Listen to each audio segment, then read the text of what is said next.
بسم الله الرحمن الرحيم. إنا أرسلنا نوحا إلى قومه أن أنذر قومك من قبل أن يأتيهم عذاب أليم. قال يا قوم إني لكم نذير مبين أن اعبدوا الله واتقوه وأطيعون يغفر لكم من ذنوبكم ويؤخركم إلى أجل مسمى إن أجل الله إذا جاء لا يؤخر لو كنتم تعلمون. قال رب إني دعوت قومي ليلا ونهارا فلم يزدهم دعائي إلا فرارا وإني كلما دعوتهم لتغفر لهم جعلوا أصابعهم في آذانهم واستغشوا ثيابهم وأصروا واستكبروا استكبارا ثم إني دعوتهم جهارا ثم إني أعلنت لهم وأسررت لهم إسرارا فقلت استغفروا ربكم إنه كان غفارا يرسل السماء عليكم مدرارا ويمددكم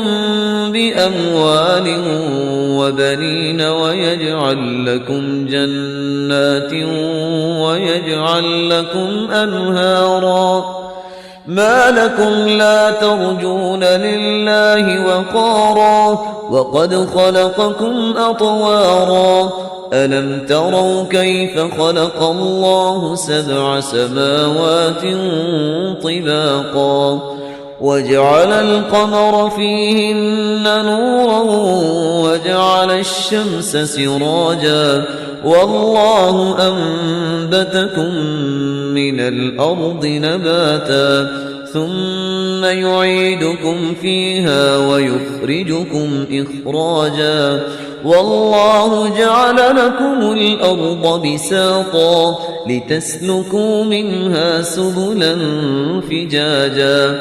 قال نوح رب إنهم عصوني واتبعوا من لم يزده ماله وولده إلا خسارا ومكروا مكرا كبارا وقالوا لا تذرن آلهتكم ولا تذرن ودا ولا سواعا ولا يغوث ويعوق ونسرا وقد أضلوا كثيرا ولا تزد الظالمين إلا ضلالا مما خطيئاتهم أغرقوا فأدخلوا نارا فلم يجدوا لهم من دون الله أنصارا.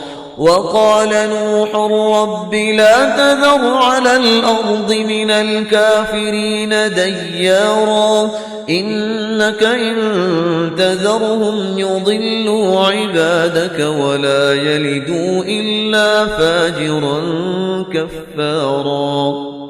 رب اغفر لي ولوالدي ولمن دخل بيتي مؤمنا وللمؤمنين والمؤمنات ولا تزد الظالمين إلا تبارا.